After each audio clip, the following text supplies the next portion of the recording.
आधा समाज सोचने लगा कि ये उपवर्गीकरण करके हमें न्याय मिलेगा, और आधे समाज को लगने लगा कि उपवर्गीकरण करके हमारी एकता को खत्म करके हमें आपस में लड़वाने की साजिश है। विचाराधीन ही नहीं था, वो भी सजेशन दे डाला कि सरकारों को क्रीमी लेयर अनुसूचित जाति जनजाति में भी लागू कर देना चाहिए। लेकिन मैं पूछना चाहता हूं, सर्वोच्च न्यायालय, उच्च न्यायालय में अब तक जो हजारों जज बने हैं, उसमें सुप्रीम कोर्ट में सैकड़ों जज आजादी से आज तक बने हैं, और उन सैकड़ों जजों में अनुसूचित जाति जनजाति पिछड़ा वर्ग जिसकी जनसंख्या 85% है, उससे सैकड़ों लोगों में आज तक मुश्किल से 8 से 10 लोग सुप्रीम कोर्ट के जज बने हैं। एक छोटी सी तस्वीर आपके सामने प्रस्तुत करूंगा। वैसे तो इतना विस्तार पूर्वक बड़ा मुद्दा है कि मुझे कई घंटों लगेंगे, लेकिन मैं बहुत कम शब्दों में एक छोटी सी तस्वीर आपको उदाहरण के लिए पेश करना चाहता हूं, ताकि आपको वास्तविकता पता चले कि देश की वास्तविक स्थिति क्या है। आप देख रहे हैं पब्लिक आवाज टीवी।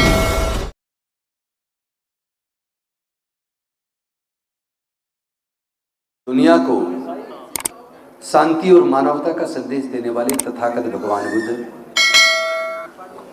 संत गुरु रविदास जी, संत कबीरदास जी, गुरु नानक देव जी, ज्योतिबा फूले जी, सावित्रीबाई फूले जी, फातिमा शेख जी, नारायणा गुरु जी, पेरियार रामास्वामी नायकर जी, डॉक्टर बाबा साहेब अम्बेडकर जी, माता रमाबाई जी,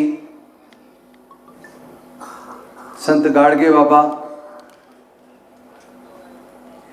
कर्पूरी ठाकुर जी,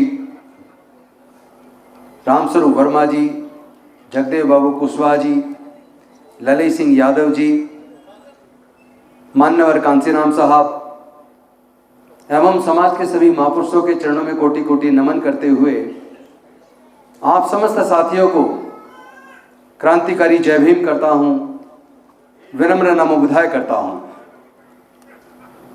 साथियों, आज जो हमारे देश की स्थिति है, उसमें पिछले दिनों सर्वोच्च न्यायालय का एक ऐसा जजमेंट आया 1 अगस्त 2024 को, जिसने पूरे समाज में एक भूचाल खड़ा कर दिया। वो जजमेंट क्या था? वो जजमेंट अनुसूचित जाति जनजाति को आपस में बांटने का था, उनके रिजर्वेशन को उपवर्गीकरण करके बांटने का था। लेकिन लोग उस जजमेंट की भावनाओं को पढ़ न पाए। लोगों को लगा, मतलब ऐसा लगा जैसे समाज दो धाराओं में बंट गया हो। आधा समाज सोचने लगा कि ये उपवर्गीकरण करके हमें न्याय मिलेगा, और आधे समाज को लगने लगा कि उपवर्गीकरण करके हमारी एकता को खत्म करके हमें आपस में लड़वाने की साजिश है। जिसको जैसी समझ बनी उसने वैसी समझ बना ली। एक तरफ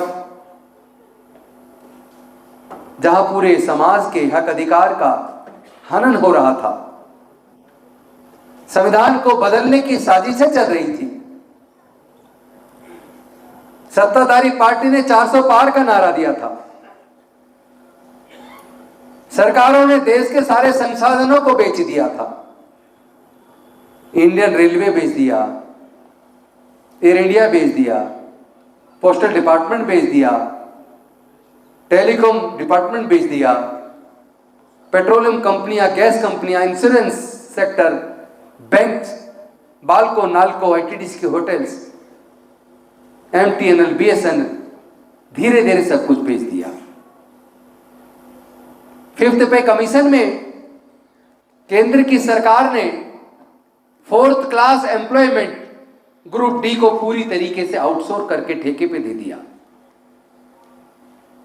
और दूसरी तरफ लेटरल एंट्री लाकर सीधी भर्ती, जिसमें रिजर्वेशन को पूरी तरह खत्म करके अनुसूचित जाति जनजाति पिछड़े वर्गों को नौकरी में आने के अवसर को खत्म करके group A, group B, group C, यहां तक कि सीनियर जो आईएएस बनते हैं, joint secretary, director, deputy director, joint secretary, director, deputy director, वहां सीधी भर्ती रिजर्वेशन को दरकिनार करके करना शुरू कर दिया। तो इस तरीके से ठेकेदारी प्रथा लाकर नौकरियों के अवसर को तो एक तरफ खत्म किया गया, नौकरियां तो बची नहीं, ऊपर से सर्वोच्च न्यायालय ने ऐसा जजमेंट दिया जैसे कि वो अनुसूचित जाति से कुछ ज्यादा ही प्यार करने लगा हो, जैसे कि हमारे मुद्दों पर बेहद चिंतित हो। और उसने चिंता जाहिर की कि रिजर्वेशन का लाभ अनुसूचित जाति जनजाति के कुछ ही वर्गों को मिला है, जो वर्ग पीछे छूट गए हैं उनके लिए सब कैटेगरी बनाकर, सब क्लासिफिकेशन करके रिजर्वेशन को बांट के उनको भी आगे लाने का सरकारों की जिम्मेदारी है। और जो विषय सर्वोच्च न्यायालय के सामने विचाराधीन भी नहीं था, विचाराधीन ही नहीं था, वो भी सजेशन दे डाला कि सरकारों को क्रीमी लेयर अनुसूचित जाति जनजाति में भी लागू कर देना चाहिए। लेकिन मैं पूछना चाहता हूं, सर्वोच्च न्यायालय, उच्च न्यायालय में अब तक जो हजारों जज बने हैं, उसमें सुप्रीम कोर्ट में सैकड़ों जज आजादी से आज तक बने हैं, और उन सैकड़ों जजों में अनुसूचित जाति जनजाति पिछड़ा वर्ग जिसकी जनसंख्या 85% है, उससे सैकड़ों लोगों में आज तक मुश्किल से 8 से 10 लोग सुप्रीम कोर्ट के जज बने हैं। हाई कोर्ट के अंदर जो जजेस बने हैं पूरे देश के राज्यों के हाई कोर्ट्स में, अब तक हजारों जज बने हैं। हजारों जजों में चंद लोग SC, ST, OBC के हाई कोर्ट में जज बने हैं। जानते हैं इसका कारण क्या है? क्योंकि सुप्रीम कोर्ट, हाई कोर्ट में जज बनने का रास्ता कॉलेजियम से निकलता है, और कॉलेजियम के अंदर अनुसूचित जाति जनजाति पिछड़े वर्ग का कोई प्रतिनिधित्व नहीं है। अगर सर्वोच्च न्यायालय को इतनी ही चिंता है तो कॉलेजियम सिस्टम को खत्म करे और अनुसूचित जाति जनजाति पिछड़े वर्ग के लोगों को भी हाई कोर्ट, सुप्रीम कोर्ट में जज बनाने का पहले रास्ता बनाए। पहले खुद सुप्रीम कोर्ट से शुरुआत करे, हाई कोर्ट से शुरुआत करे, उसके बाद तमाम नौकरियों के अंदर उपवर्गीकरण करके न्याय देने की बात करें। लेकिन इससे भी ज्यादा एक चिंता की और बात है, उनकी नीयत अनुसूचित जाति जनजाति को आगे बढ़ाने की नहीं है। अगर उनकी नीयत अनुसूचित जाति जनजाति पिछड़े वर्गों को आगे बढ़ाने की होती तो 4th क्लास एम्प्लॉयमेंट को पूरी तरह आउटसोर्स करके ठेके पे भर्ती ना होती, क्योंकि वहां तो कंपनियां अपना भर्ती करती है, उसमें तो कोई रिजर्वेशन नहीं है। और बाकी में वो लेटरल एंट्री ना लाती। एक छोटी सी तस्वीर आपके सामने प्रस्तुत करूंगा। वैसे तो इतना विस्तार पूर्वक बड़ा मुद्दा है कि मुझे कई घंटों लगेंगे, लेकिन मैं बहुत कम शब्दों में एक छोटी सी तस्वीर आपको उदाहरण के लिए पेश करना चाहता हूं, ताकि आपको वास्तविकता पता चले कि देश की वास्तविक स्थिति क्या है। अगर केवल जो पब्लिक सेक्टर अंडरटेकिंग है उसके अंदर केवल अगर मैं 10 नेशनलाइज्ड बैंक की बात करूं तो 10 नेशनलाइज्ड बैंक के अंदर चीफ जनरल मैनेजर के 147 पद हैं। चीफ जनरल मैनेजर के 147 पद हैं, उसमें से जनरल कैटेगरी के 135 हैं, 92%। ओबीसी के 3 पद हैं, केवल 147 में से केवल 2%। अनुसूचित जाति के 9 लोग हैं चीफ जनरल मैनेजर, केवल 6%। और अनुसूचित जनजाति का 0, एक भी चीफ जनरल मैनेजर नहीं है। जनरल मैनेजर के पद इन 10 नेशनलाइज्ड बैंक में 667 है। 667 में से 588 जनरल कैटेगरी के, यानी 88% पे कब्जा। 12 लोग ओबीसी के, जो केवल 2% है। 52 लोग अनुसूचित जाति से, जो केवल 8% है, 14 लोग अनुसूचित जनजाति के जो केवल 2% है। अगर माननीय सर्वोच्च न्यायालय को इतनी ही चिंता है तो अनुसूचित जाति जनजाति के अंदर क्वालिफाइड लोगों में से जो इन पदों के लिए काबिलियत रखते हैं, कम से कम इसके अंदर तो उनको हिस्सेदारी भागीदारी दिला दो। देश में जितने यूनिवर्सिटीज हैं उसके अंदर वाइस चांसलर तो देखने को ही नहीं मिलता अनुसूचित जाति जनजाति और पिछड़े वर्गों में से, जिनकी जनसंख्या 85% है और पूरे देश में सैकड़ों की मात्रा में वाइस चांसलर हैं। एक दो वाइस चांसलर बड़ी मुश्किल से ढूंढने से अनुसूचित जाति जनजाति और पिछड़े वर्ग का मिलता है। तो मेरा अनुरोध है सर्वोच्च न्यायालय से कि कम से कम देश की यूनिवर्सिटीज का वाइस चांसलर में हमारा भी हक दिलवा दो।